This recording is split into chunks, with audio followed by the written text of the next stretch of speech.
बोलो श्यावर रामचंद्र भगवान की जय। हनुमान जी लंका में गए और लंका दहन किया, फिर वापस जाकर सीता जी से मिले, फिर सीता जी से विदा मांग कर रवाना हुए। यहाँ तक अपने पिछले वीडियो में सुन लिया है। अब आगे पढ़ते हैं। सुंदरकांड चल रहा है, बड़े प्रेम से सुने। हनुमान जी की लीला और भगवान श्री रामचंद्र जी की लीला का पावन चरित्र है। श्री राम जय जय राम, श्री राम जय जय राम, श्री राम जय जय राम, श्री राम जय जय राम। रामचरितमानस चल रही है। शुरू से सुनने के लिए चैनल को सब्सक्राइब कर दें ताकि भाग 1 से आपको सुनने को मिल सकेगा। अब आगे बढ़ते हैं। चलते समय उन्होंने महाध्वनि से भारी गर्जन किया, जिसे सुनकर राक्षसों की स्त्रियों के गर्भ गिरने लगे। समुद्र लांघ कर वे इस पार आए और उन्होंने वानरों को किलकिला शब्द सुनाया। हनुमान जी को देखकर सब हर्षित हो गए और तब वानरों ने अपना नया जन्म समझा। हनुमान जी का मुख प्रसन्न है और शरीर में तेज विराजमान है, जिससे उन्होंने समझ लिया कि ये श्री रामचंद्र जी का कार्य कर आए हैं। सब हनुमान जी से मिले और बहुत ही सुखी हुए, जैसे तड़पती हुई मछली को जल मिल गया हो। सब हर्षित होकर नए नए इतिहास पूछते कहते हुए श्री रघुनाथ जी के पास चले। तब सब लोग मधुवन के भीतर आए और अंगद की सम्मति से सबने मधुर फल या मधु और फल खाए। जब रखवाले बरसने लगे तब गूंसों की मार मारते ही सब रखवाले भाग छूटे। उन सब ने जाकर पुकारा कि युवराज अंगद वन उजाड़ रहे हैं। यह सुनकर सुग्रीव हर्षित हुए कि वानर प्रभु का कार्य कर आए हैं। यदि सीता जी की खबर न पाई होती तो क्या वे मधुवन के फल खा सकते थे। इस प्रकार राजा सुग्रीव मन में विचार कर ही रहे थे कि समाज सहित वानर आ गए। सबने आकर सुग्रीव के चरणों में सिर नवाया। कपिराज सुग्रीव सभी से बड़े प्रेम के साथ मिले। उन्होंने कुशल पूछी। तब वानरों ने उत्तर दिया, आपके चरणों के दर्शन से सब कुशल हैं। श्री राम जी की कृपा से विशेष कार्य हुआ, कार्य में विशेष सफलता हुई है। हे नाथ, हनुमान ने ही सब कार्य किया और सब वानरों के प्राण बचा लिए। यह सुनकर सुग्रीव जी हनुमान जी से फिर मिले और सब वानरों समेत श्री रघुनाथ जी के पास चले। श्री राम जी ने जब वानरों को कार्य किए हुए आते देखा, तब उनके मन में विशेष हर्ष हुआ। दोनों भाई स्फटिक शिला पर बैठे थे। सब वानर जाकर उनके चरणों पर गिर पड़े। दया की राशि श्री रघुनाथ जी सबसे प्रेम सहित गले लगकर मिले और कुशल पूछी। वानरों ने कहा, हे नाथ, आपके चरण कमलों के दर्शन पाने से अब कुशल हैं। जामवान ने कहा, हे रघुनाथ जी सुनिए। हे नाथ, जिस पर आप दया करते हैं उसे सदा कल्याण और निरंतर कुशल है। देवता, मनुष्य और मुनि सभी उस पर प्रसन्न रहते हैं। वही विजयी है, वही विनयी है और वही गुणों का समुद्र बन जाता है। उसी का सुंदर यश तीनों लोकों में प्रकाशित होता है। प्रभु की कृपा से सब कार्य हुआ। आज हमारा जन्म सफल हो गया। हे नाथ, पवन पुत्र हनुमान ने जो करनी की उसका 1000 मुखों से भी वर्णन नहीं किया जा सकता। तब जामवान ने हनुमान जी के सुंदर चरित्र श्री रघुनाथ जी को सुनाए। वे चरित्र सुनने पर कृपा निधि श्री रामचंद्र जी के मन को बहुत ही अच्छे लगे। उन्होंने हर्षित होकर हनुमान जी को फिर हृदय से लगा लिया और कहा, हे तात, कहो सीता किस प्रकार रहती और अपने प्राणों की रक्षा करती हैं। हनुमान जी ने कहा, आपका नाम रात दिन पहरा देने वाला है। आपका ध्यान ही किवाड़ है। नेत्रों को अपने चरणों में लगाए रहती हैं। यही ताला लगा है, फिर प्राण जाए तो किस मार्ग से। चलते समय उन्होंने मुझे चूड़ामणि उतार कर दी। श्री रघुनाथ जी ने उसे लेकर हृदय से लगा लिया। हनुमान जी ने फिर कहा, हे नाथ, दोनों नेत्रों में जल भरकर जानकी जी ने मुझसे कुछ वचन कहे। छोटे भाई समेत प्रभु के चरण पकड़ना और कहना कि आप दीन बंधु हैं, शरणागत के दुखों को हरने वाले हैं और मैं मन वचन और कर्म से आपके चरणों की अनुरागिणी हूँ। फिर स्वामी, आपने मुझे किस अपराध से त्याग दिया। हाँ, एक दोष मैं अपना अवश्य मानती हूँ कि आपका वियोग होते ही मेरे प्राण नहीं चले गए, किंतु हे नाथ, यह तो नेत्रों का अपराध है जो प्राणों के निकलने में हठपूर्वक बाधा देते हैं। विरह अग्नि है, शरीर रुई है और श्वास पवन है।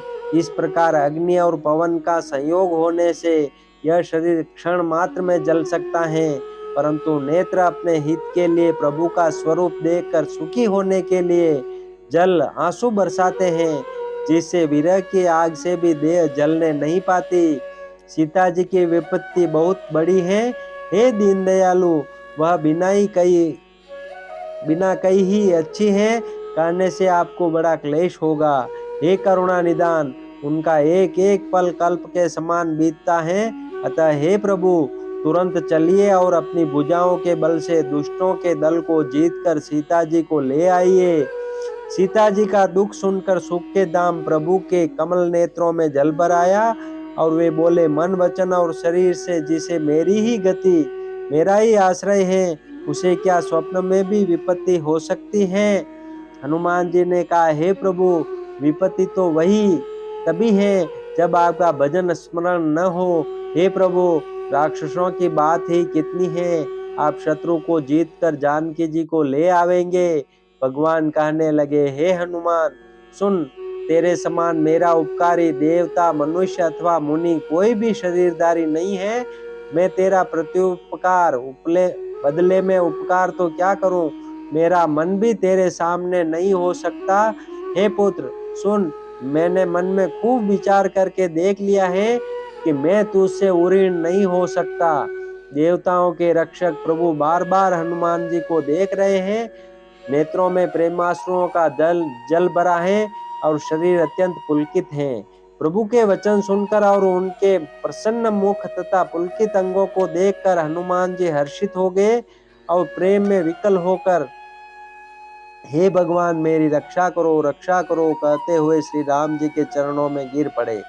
प्रभु उनको बार बार उठाना चाहते हैं, परंतु प्रेम में डूबे हुए हनुमान जी को चरणों से उठना सुहाता नहीं। प्रभु का कर कमल हनुमान जी के सिर पर है।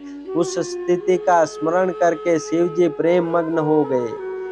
फिर मन को सावधान करके शंकर जी अत्यंत सुंदर कथा कहने लगे। हनुमान जी को उठाकर प्रभु ने हृदय से लगाया और हाथ पकड़कर अत्यंत निकट बैठा लिया। हे हनुमान, बताओ तो, रावण के द्वारा रक्षित लंका और उसके बड़े बांके किले को तुमने किस तरह जलाया। हनुमान जी ने प्रभु को प्रसन्न जाना और वे अभिमान रहित वचन बोले, बंदर का बस यही बड़ा पुरुषार्थ है कि वह एक डाल से दूसरी डाल पर चला जाता है। मैंने जो समुद्र लांघकर सोने का नगर जलाया और राक्षस गण को मारकर अशोक वन को उजाड़ डाला, यह सब तो हे श्री रघुनाथ जी, आप ही का प्रताप है। हे नाथ, इसमें मेरी प्रभुता बड़ाई कुछ भी नहीं है। हे प्रभु, जिस पर आप प्रसन्न हो उसके लिए कुछ भी कठिन नहीं है। आपके प्रभाव से रुई, जो स्वयं बहुत जल्दी जल जाने वाली वस्तु है, पड़वा नल को निश्चय ही जला सकती हैं, अर्थात असंभव भी संभव हो सकता है। हे नाथ, मुझे अत्यंत सुख देने वाली अपनी निश्चल भक्ति कृपा करके दीजिए। हनुमान जी की अत्यंत सरल वाणी सुनकर हे भवानी, तब प्रभु श्री रामचंद्र जी ने एवं अस्तु, ऐसा ही हो कहा। हे उमा, जिसने श्री राम जी का स्वभाव जान लिया उसे भजन छोड़कर दूसरी बात ही नहीं सुहाती। यह स्वामी सेवक का संवाद जिसके हृदय में आ गया, वही श्री रघुनाथ जी के चरणों की भक्ति पा गया। प्रभु के वचन सुनकर वानरगण कहने लगे, कृपालु आनंद कंद श्री राम जी की जय हो, जय हो, जय हो। तब श्री रघुनाथ जी ने कपिराज सुग्रीव को बुलाया और कहा, चलने की तैयारी करो। अब विलंब किस कारण किया जाए, वानरों को तुरंत आज्ञा दो। भगवान की यह लीला रावण वध की तैयारी देखकर बहुत से फूल बरसाकर और हर्षित होकर देवता आकाश से अपने अपने लोक को चले। वानरराज सुग्रीव ने शीघ्र ही वानरों को बुलाया। सेनापतियों के समूह आ गए। वानर बालुओं के झुंड अनेक रंगों के हैं और उनमें अतुलनीय बल है। वे प्रभु के चरण कमलों में सिर नवाते हैं। महान बलवान रीछ और वानर गरज रहे हैं। श्री राम जी ने वानरों की सारी सेना देखी, तब कमल नेत्रों से कृपा पूर्वक उनकी ओर दृष्टि डाली। राम कृपा का बल पाकर श्रेष्ठ वानर मानो पंख वाले बड़े पर्वत हो गए। तब श्री राम जी ने हर्षित होकर प्रस्थान किया। अनेक सुंदर और शुभ शकुन हुए, जिनकी कीर्ति सब मंगलों से पूर्ण है। उनके प्रस्थान के समय शकुन होना यह नीति है, लीला की मर्यादा है। प्रभु का प्रस्थान जानकी जी ने भी जान लिया। उनके बाएं अंग फड़क फड़क कर मानो कहे देते थे कि श्री राम जी आ रहे हैं। जानकी जी को जो जो शकुन होते थे वही वही रावण के लिए अपशकुन हुए। सेना चली, उसका वर्णन कौन कर सकता है। असंख्य वानर और बालू गर्जना कर रहे हैं। नख ही जिनके शस्त्र हैं, वे इच्छानुसार सर्वत्र बेरोक टोक चलने वाले रीछ वानर पर्वतों और वृक्षों को धारण किए कोई आकाश मार्ग से और कोई पृथ्वी पर चले जा रहे हैं। वे सिंह के समान गर्जना कर रहे हैं। उनके चलने और गर्जने से दिशाओं के हाथी विचलित होकर चिंगाड़ रहे हैं। दिशाओं के हाथी चिंगारने लगे, पृथ्वी डोलने लगी, पर्वत चंचल हो गए, कांपने लगे और समुद्र खलबला उठे। गंधर्व, देवता, मुनि, नाग, किन्नर सब के सब मन में हर्षित हुए कि अब हमारे दुख टल गए। अनेकों करोड़ भयानक वानर योद्धा खटखटा रहे हैं और करोड़ों ही दौड़ रहे हैं। प्रबल प्रताप कौशलनाथ श्री रामचंद्र जी की जय हो, ऐसा पुकारते हुए वे उनके गुण समूहों को गा रहे हैं। उदार, परम श्रेष्ठ एवं महान सरफराज शेष जी भी सेना का बोझ नहीं सह सकते। वे बार बार मोहित हो जाते, घबरा जाते हैं और पुनः पुनः कच्छप भी कठोर पीठ को दांतों से पकड़ते हैं। ऐसा करते अर्थात बार बार दांतों को गड़ाकर कच्छप की पीठ पर लकीर सी खींचते हुए वे ऐसे शोभा दे रहे हैं मानो श्री रामचंद्र जी की सुंदर प्रस्थान यात्रा को परम सुहावनी जानकर उसकी अचल पवित्र कथा को सरफराज शेष जी कच्छप के पीठ पर लिख रहे हों। इस प्रकार कृपा निदान श्री राम जी समुद्र तट पर जा उतरे। अनेकों रीछ वानर वीर जहां तहां फल खाने लगे। वहां लंका में जब से हनुमान जी लंका को जलाकर गए तब से राक्षस भयभीत रहने लगे। अपने अपने घरों में सब विचार करते हैं कि अब राक्षस कुल की रक्षा का कोई उपाय नहीं है। जिसके दूत का बल वर्णन नहीं किया जा सकता, उसके स्वयं नगर में आने पर कौन भलाई है। हम लोगों की बड़ी बुरी दशा होगी। दूतियों से नगर निवासियों के वचन सुनकर मंदोदरी बहुत ही व्याकुल हो गई। वह एकांत में हाथ जोड़कर पति रावण के चरणों लगी और नीति रस में पगी हुई वाणी बोली, हे प्रियतम, श्री हरि से विरोध छोड़ दीजिए। मेरे कहने को अत्यंत ही हितकर जानकर हृदय में धारण कीजिए। जिनके दूत की करनी का विचार करते ही स्मरण आते ही राक्षसों की स्त्रियों के गर्भ गिर जाते हैं।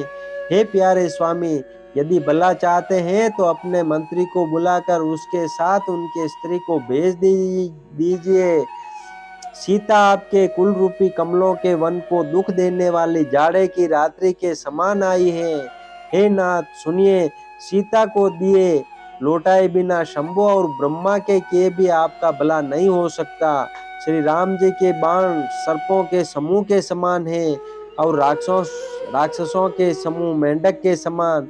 जब तक वे इन्हें ग्रस्त नहीं लेते, निगल नहीं जाते, तब तक हट छोड़कर उपाय कर लीजिए।